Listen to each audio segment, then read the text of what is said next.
So I went to Ant-Man 3. It's the title is Ant-Man and the Wasp: Quantumania, which is a terrible title for a movie. For two reasons. First of all, Quantumania is a ridiculous word. It's ridiculous to type when I'm trying to write about it. It's ridiculous to say and read. It's just a bad, I don't know. It could have been like into the quantum or into the quantum realm or something. I don't know. Quantumania. I just don't like it. Second, it's called Ant-Man and the Wasp for literally no reason. The second movie made sense. It made sense to call it Ant-Man and the Wasp because the Wasp was a major character in the second movie. In the third movie, the Wasp, played by Evangeline Lilly, has like, I don't know, 10 lines in the whole movie. Instead, Ant-Man's daughter has a much larger role. And everyone else, honestly, even the Wasp's mother, Pym's wife, who was stuck in the quantum realm for 30 years, she has a much bigger role. Really, this should have just been called Ant-Man 3. That would have been a good title. That would have been a perfect title. That's what I'm calling it, Ant-Man 3. I went to the movie with my son.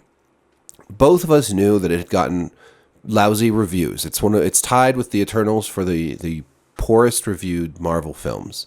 But like the Eternals, I actually found myself enjoying this more than I thought I would. I guess part of that is because I went in with low expectations. I wasn't super excited, so I wasn't super let down. Part of it, though, is also that I just think Paul Rudd is so charming. He's just fun to watch, and he's a great Scott Lang. He's the perfect Ant-Man. And the funny bits, which I wish there were more of the funny bits.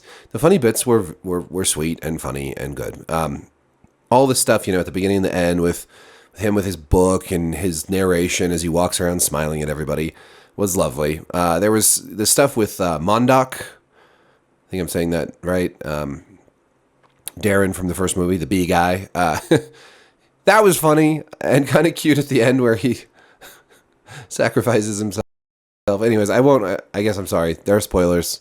It's a dumb movie. The spoilers are not, they're not going to ruin it for you. And then finally, I really loved Kang. Jonathan Majors. Jonathan Majors was great. I lost his name there for a second. He was really good. I think there's a lot of potential for a cool supervillain with Kang, and the performance that Jonathan Majors gave in this film for Phase 5, I think, has just a ton of potential. I don't love the multiverse, and I'm not super excited for the overall storyline here, but he did such a good job in this film. I think he was actually underutilized in this film, and they made him maybe a little too weak. I mean, they portrayed how strong he was, but then they kind of beat him a little too easily, maybe. Of course, he's not really beaten, and there's a twist and all that, which was fun. But and they played it up kind of pretty funny at the end there. But I really like him, and I think Majors did a really good job. So between him and Rudd as Ant-Man, those parts were very enjoyable to me.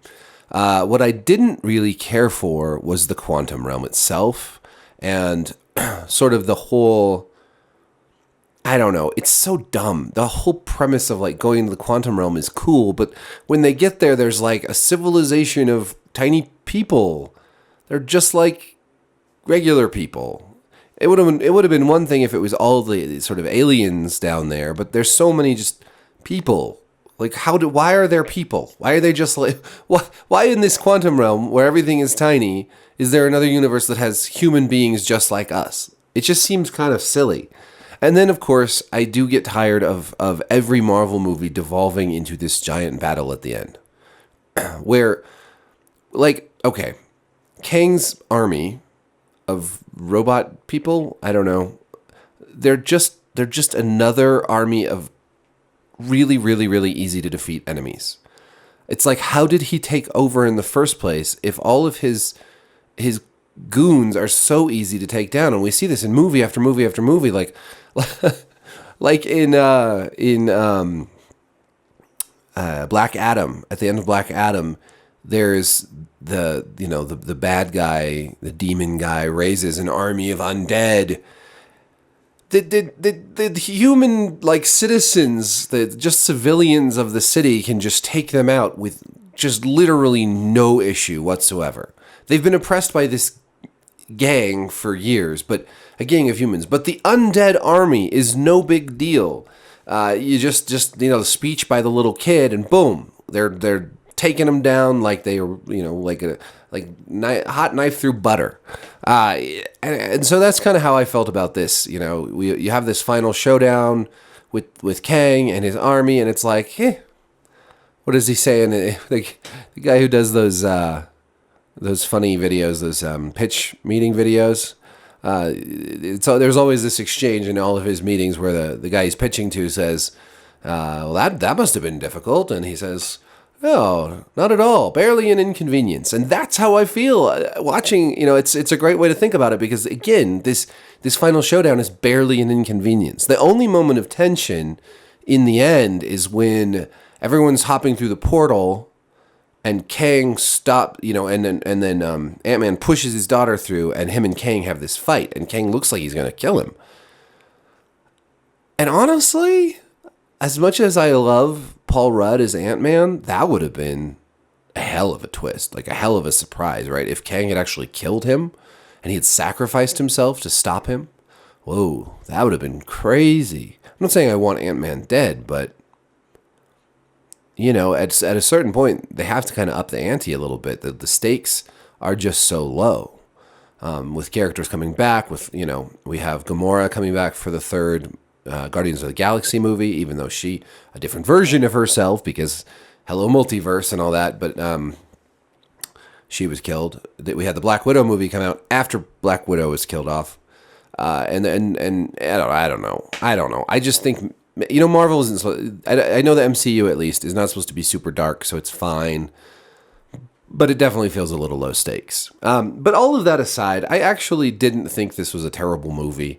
I thought there was a lot of funny bits. It was kind of fun to see Bill Murray in the fairly humorous part in this movie. I got a lot of Star Wars vibes from the Quantum Realm, that's for sure. The cantina, all the aliens, like really looking like Star Wars characters. I don't know if that was intentional or accidental, but definitely some Star Wars vibes. And then unfortunately at the end where they like call out to all the different people in the Quantum Realm to come help fight against Kang, it was very much a Rise of Skywalker final battle moment, and that's not good. That's not good at all. So this was a mixed bag for me. I'm not going to say that I don't think that the critics who trashed this movie are wrong, because there's plenty of things that could have been better. But I also don't. I think that maybe it's that people have been a little overly harsh. It's a fine introduction to Phase 5. I like the villain. I like the hero. I like the funny parts. I just think there was a lot, I guess that I would have done differently personally if I had been in charge of this movie. I don't know. What can I say? Another thing I'm going to say, actually, I will say, most Marvel movies are most movies in general these days are too long. This wasn't super long, hovering right around 2 hours.